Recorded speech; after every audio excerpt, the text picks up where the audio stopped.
మనం ఎప్పుడు శారీకి మ్యాచింగ్ బ్లౌజే తెస్తామండి. కానీ బ్లౌజ్‌తో పాటు యూనిక్ స్టైల్‌లో, unique ఐడియాతో matching brooch.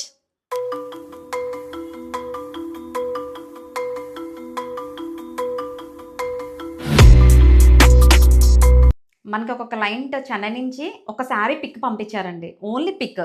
So, matching fabric కూడా తీయమన్నారు. మనకి pure raw silk matching fabric తీసానండి.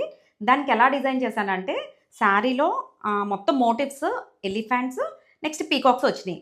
So, ఆవిడ క్రియేటివ్‌గా ఆలోచించి ఒక హ్యాండ్‌కి ఇలా పీకాక్ కావాలన్నారు. అలానే ఇంకో హ్యాండ్‌కి ఎలిఫెంట్ కావాలన్నారు. So, 2 designs. ఈ 2 కలిపి మనం బ్రోచ్ పిన్ చేసాం. ఆ బ్రోచ్ పిన్ ఏంటంటే ఇలా. ఎప్పుడు కూడా బ్రోచ్ పిన్ ఈ సైజ్ ఉంటే బావుంటుందండి. దేనికన్నా పెద్దదైనా కూడా అంత అందంగా అనిపించదు. ఈ సైజ్ అయితే పర్ఫెక్ట్. సో, ఈ ఎలిఫెంట్ అండ్ పీకాక్‌తో కలిపి ఒక బ్రోచ్ పిన్ చేశాననమాట మ్యాచింగ్. మీకు కూడా ఇలాంటి matching brooch pin for blouse కావాలి అనుకుంటే contact Mukunda creations. Me support my inspiration. Keep supporting Mukunda creations. Thank you.